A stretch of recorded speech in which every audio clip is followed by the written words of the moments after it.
ಎಲ್ರಿಗೂ ನಮಸ್ಕಾರ. ಸ್ವಾತಂತ್ರ್ಯ ದಿನೋತ್ಸವ ನಾವೆಲ್ಲರೂ ಆಚರಿಸ್ತಾ ಇದ್ದೀವಿ. ಇಂಥ ಒಂದು ಸಂದರ್ಭದಲ್ಲಿ ಇನ್ಸ್ಪೈರ್ ಇಂಡಿಯಾ ಎಲ್ಲ ನಮ್ಮ ಇನ್ವೆಸ್ಟರ್ಸ್ಗಳಿಗೆ ಈ ಒಂದು ಸಂದರ್ಭದಲ್ಲಿ ಶುಭವನ್ನು ಕೋರುತ್ತಾ ನಿಮ್ಮ ಜೊತೆಗೆ ಕೆಲವೊಂದು ವಿಷಯಗಳನ್ನ ಹಂಚ್ಕೊಳ್ಳೋಕ್ಕೆ ಈ ಒಂದು ಅವಕಾಶ ನಾನು ನೋಡ್ತಾ ಇದ್ದೀನಿ. ಮೊದಲನೇದಾಗಿ ಇವತ್ತು ಇನ್ಸ್ಪೈರ್ ಇಂಡಿಯಾ ಫ್ಯಾಮ್ಲಿನಲ್ಲಿ ನಮ್ಮ ಇರುವಂಥ ಎಲ್ಲ ಇನ್ವೆಸ್ಟರ್ಗಳ ಒಂದು ಅಸೆಟ್ ಏನಾಗಿದೆ, ಇವತ್ತು 700 ಕೋಟಿ ದಡಿಯನ್ನು ದಾಟ್ತಾ ಇದೆ. ಇದನ್ನು ಹೇಳಬೇಕಾದ್ರೆ ನನಗೆ ತುಂಬ ಖುಷಿ ಆಗ್ತಾಯಿದೆ. ಯಾಕಂತಂದರೆ ಇದನ್ನು ಅಚೀವ್ ಮಾಡೋಕ್ಕೆ ಕಳೆದ 16 ವರ್ಷದಿಂದ ನಿಮ್ಮಲ್ಲಿರುವಂಥ ಈ ಒಂದು ಕನ್ಸಿಸ್ಟೆನ್ಸಿ ಏನಿದೆ, ಒಂದು ನಂಬಿಕೆ ಏನಿದೆ, ಇದು ಇವತ್ತು 700 ಕೋಟಿಯಷ್ಟು ಅಸೆಟ್ನ ಕ್ರಿಯೇಟ್ ಮಾಡೋಕ್ಕೆ ನಮಗೆ ಸಹಾಯ ಮಾಡಿದೆ. ಹಾಗೆಯೇ ಇವತ್ತು ಇನ್ಸ್ಪೈರ್ ಇಂಡಿಯಾದಲ್ಲಿ ಸುಮಾರು 5 ಕೋಟಿಯಷ್ಟು SIP ಬುಕ್ನ ನಾವು ಕ್ರಿಯೇಟ್ ಮಾಡಿದ್ವಿ. ಇದರಲ್ಲಿ ಮಧ್ಯಮ ವರ್ಗದವರು ತಮ್ಮ ಆದಾಯದಲ್ಲಿ ಸ್ವಲ್ಪ ಭಾಗವನ್ನು SIP ಕಡೆ ಇನ್ವೆಸ್ಟ್ ಮಾಡ್ತಾ ಇವತ್ತು ಅವರ ಒಂದು ವೆಲ್ತ್ನ ಬಿಲ್ಡ್ ಮಾಡೋಕ್ಕೆ ಹೋಗ್ತಾ ಇದ್ದಾರೆ. ಎಲ್ಲದಕ್ಕಿಂತ ಇಂಪಾರ್ಟೆಂಟು, ಇವತ್ತು ಸುಮಾರು 300 ಕೋಟಿಯಷ್ಟು ಲೈಫ್ನ ಪ್ರೊಟೆಕ್ಟ್ ಮಾಡುವಂಥ ಇನ್ಶೂರೆನ್ಸನ್ನು ಸಹ ನಾವು ಮಾಡಿದ್ವಿ. ಇತ್ತಿತ್ತಲಾಗಿ ನಾವೆಲ್ಲ ಬಜೆಟ್ ನೋಡಿದ್ವಿ. ಈ ಬಜೆಟಲ್ಲಿ ನಮ್ಮ ಫೈನಾನ್ಸ್ ಮಿನಿಸ್ಟ್ರ್ ಅವರು ಕಂಟಿನ್ಯೂಸ್ ಆಗಿ ಒಂದು ಶಬ್ದವನ್ನು ಉಪಯೋಗಿಸ್ತಾ ಇದ್ದರು, ವಿಕಸಿತ್ ಭಾರತ ಅಂಥೇಳಿ. ಸೊ ಭಾರತ ದೇಶ ಬೆಳೀತಾ ಇರುವಂಥ ಒಂದು ಏಳಿಗೆ ನೋಡ್ತಾ ಹೋದರೆ ಇವತ್ತು 5ನೇ ಸ್ಥಾನದಲ್ಲಿರುವಂಥ ಭಾರತ ಎಕನಾಮಿಕಲಿ ಅದು ಬರೋ ದಿನಗಳಲ್ಲಿ 3ನೇ ಸ್ಥಾನಕ್ಕೆ ಹೋಗ್ತಾ ಇದೆ.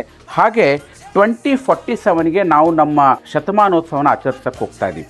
ಸೊ ಇಂಥ ಸಂದರ್ಭದಲ್ಲಿ ವಿಕಸಿತ್ ಭಾರತದಲ್ಲಿ ನಾವು ಇವತ್ತು ಬಹಳಷ್ಟು ಜನ ಇಲ್ಲಿರುವಂಥ ಮಧ್ಯಮ ವರ್ಗದವ್ರನ್ನ ಒಂದು ಫೈನಾನ್ಷಿಯಲಿ ಇಂಡಿಪೆಂಡೆನ್ಸ್ ಆಗಿ ಬೆಳೆಸುವಂಥದ್ದು ಬಹಳ ನೆಸೆಸಿಟಿ ಇದೆ. ಸೊ ಇಂಥ ಒಂದು ಮಿಷನ್ನ ಇನ್ಸ್ಪೈರ್ ಇಂಡಿಯಾ ವೆಲ್ತ್ ಕಡೆಯಿಂದ ನಾವು ಶುರು ಮಾಡಿದ್ವಿ. ನಮ್ಮ ಗುರಿ ಏನಪ್ಪಾ ಅಂತಂದರೆ ನೆಕ್ಸ್ಟ್ 2047 ಅಷ್ಟಿಗೆ 1 ಕೋಟಿ ಜನಕ್ಕೆ ಒಂದು ಫೈನಾನ್ಷಿಯಲ್ ಇಂಡಿಪೆಂಡೆನ್ಸ್, ಆರ್ಥಿಕ ಸ್ವಾತಂತ್ರ್ಯ ತಂದುಕೊಡುವಂಥ ಪ್ರಯತ್ನ ನಾವು ಮಾಡೋಕ್ಕೆ ಹೋಗ್ತಾ ಇದ್ದೀವಿ. ಸೊ ಇಂಥ ಒಂದು ಮಿಷನ್ ನಾವು ಶುರು ಮಾಡಿದ್ವಿ ಅಂದರೆ ಇದಕ್ಕೆ ಖಂಡಿತವಾಗ್ಲೂ ನಿಮ್ಮ ಎಲ್ಲರ ಸಹಾಯ ಮತ್ತು ಕೋಆಪ್ರೇಷನ್ ಬಹಳ ಇಂಪಾರ್ಟೆಂಟ್ ಇದೆ. ಇದಕ್ಕಾಗಿ ಕೆಲವೊಂದು ನಾವು ಸ್ಟೆಪ್ಸ್ಗಳನ್ನ, ಅದರದ್ದೇ ಆದಂಥ ಕೆಲವೊಂದು ಪ್ರಯತ್ನಗಳನ್ನ ನಾವು ಮಾಡೋಕ್ಕೆ ಹೋಗ್ತಾ ಇದ್ದೀವಿ. ಮೊದಲನೇದಾಗಿ ಇನ್ಸ್ಪೈರ್ ಇಂಡಿಯಾದಲ್ಲಿ ಬಹಳಷ್ಟು ಇನ್ವೆಸ್ಟರ್ಗೆ ಎಜುಕೇಟ್ ಮಾಡುವಂಥ ಈ financial well being camp, wellness camp ನಾವು ಕಂಡಕ್ಟ್ ಮಾಡಕ್ಕೆ ಹೋಗ್ತಾ ಇದೀವಿ. ಸೊ ಇದಕ್ಕೆ ನೀವು ನಿಮ್ಮ ಫ್ರೆಂಡ್ಸ್ ಮತ್ತು ರಿಲೇಟಿವ್ಸ್ಗಳನ್ನ ರೆಫರ್ ಮಾಡೋದ್ರಿಂದ ಅವ್ರಿಗೂ ಸಹ ಒಂದು ಫೈನಾನ್ಷಿಯಲ್ ಇಂಡಿಪೆಂಡೆನ್ಸ್ ತಂದು ಕೊಡೋಕ್ಕೆ ಸಹಾಯ ಆಗುತ್ತೆ. ಹಾಗೆಯೇ ನಿಮ್ಮ ಸಂಸ್ಥೆಗಳಲ್ಲಿ ಇರುವಂಥ ನಿಮ್ಮ ಸಹೋದ್ಯೋಗಿಗಳಿಗೂ ಈ ಒಂದು ಫೈನಾನ್ಷಿಯಲ್ ಇಂಡಿಪೆಂಡೆನ್ಸ್ನ ಕೊಡೋಕ್ಕೆ ಏನೇನು ಬೇಕು ಅಂತ ಚಿಕ್ಕದಾಗಿರುವಂಥ ಒಂದು ಫೈನಾನ್ಷಿಯಲ್ ವೆಲ್ನೆಸ್ ಕ್ಯಾಂಪ್ಗಳನ್ನ ಮಾಡಲು ಸಹ ನಾವು ಹೋಗ್ತಾ ಇದ್ದೀವಿ. ಆಲ್ರೆಡಿ ಇನ್ಸ್ಪೈರ್ ಇಂಡಿಯಾ ಕಡೆಯಿಂದ ಪ್ರತಿ ತಿಂಗಳು 4 ರಿಂದ 5 ಸಂಸ್ಥೆಗಳಲ್ಲಿ ಈ ಥರ ಒಂದು ಕಾರ್ಯಕ್ರಮ ನಾವು ಮಾಡ್ತಾ ಇದ್ದೀವಿ. ಹಾಗೆ ಪ್ರತಿ ತಿಂಗಳು 2 ಮತ್ತು 4ನೇ ಶನಿವಾರ ನಮ್ಮ ಇನ್ಸ್ಪೈರ್ ಇಂಡಿಯಾದಲ್ಲೇ ನಾವು ಫೈನಾನ್ಷಿಯಲ್ ವೆಲ್ನೆಸ್ ಕ್ಯಾಂಪ್ನ ಮಾಡೋಕ್ಕೆ ಹೋಗ್ತಾ ಇದ್ದೀವಿ.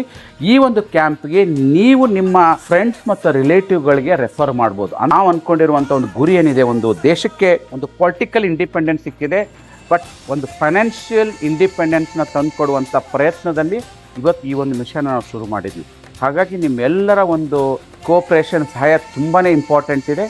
ಹಾಗಾಗಿ ಈ ಒಂದು ಸಂದರ್ಭದಲ್ಲಿ ಇವತ್ತು ಭಾರತ ದೇಶ ಬೆಳೀತಾ ಇರುವಂಥ ವೇಗ ನೋಡ್ತಾ ಹೋದರೆ ಜನರ ಆದಾಯ ಬೆಳೀತಾ ಇರೋದ್ರಿಂದ ಅವರಿಗೆ ಬೇಕಾಗಿರುವಂಥ ಫೈನಾನ್ಷಿಯಲ್ ಗೋಲ್ಸ್ಗಳ ಕಡೆ ಕರ್ಕೊಂಡು ಹೋಗುವಂಥದ್ದು ನೆಸೆಸಿಟಿ ಇದೆ.